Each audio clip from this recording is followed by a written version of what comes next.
It is an international manhunt. Police are still searching for the mastermind behind the Paris attacks, as well as the 8th attacker. And just moments ago, French officials announced they are seeking a second fugitive directly involved in the attacks. Police have arrested 16 people in the extremist crackdown since Sunday. Meanwhile, people in the U.S., France, and around the world are trying to find a new normal in light of ongoing threats. ABC's Megan Hughes has more. Parisians mourn the 129 victims of last week's terror attack and hope for the recovery of the 165 people still hospitalized. The entire nation is trying to heal. Law enforcement has responded to the attacks with an aggressive international manhunt. The targets, former neighbors in Belgium who were once imprisoned together. 28-year-old Abdelhamid Aboud is thought to be the architect of Friday's carnage. 26-year-old Salah Abdesalam, a suspected shooter.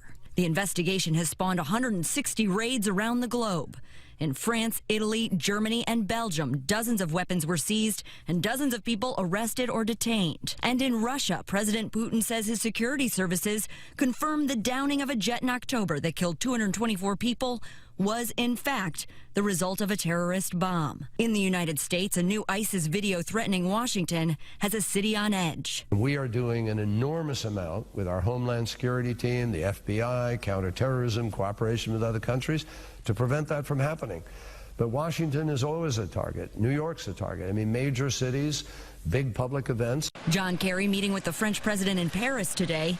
French involvement in the fight against ISIS is now intensified with more airstrikes. The level of cooperation could not be higher. In France, the U.S. embassy lit in the French colors, while back at home, the U.S. Senate expressed its solidarity. Secretary Kerry says President Obama will be meeting with the French president in Washington next week. Megan Hughes, ABC News, Washington. Well, just yesterday, we told you about more than a dozen states in the U.S. who say they will reject Syrian refugees. Indiana is one of those states.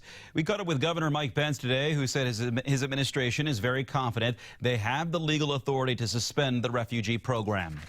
Talking with our security team and evaluating the processes that are in place today, we thought it was simply appropriate for us to suspend this program unless and until the federal government provides the kind of assurances and background checks that are necessary to protect our people. Authorities identified one of the gunmen as a Syrian refugee. Homeland Security says there is no credible information that Indiana or Indianapolis would be the target of a similar attack, but public safety officials say that their guard is up.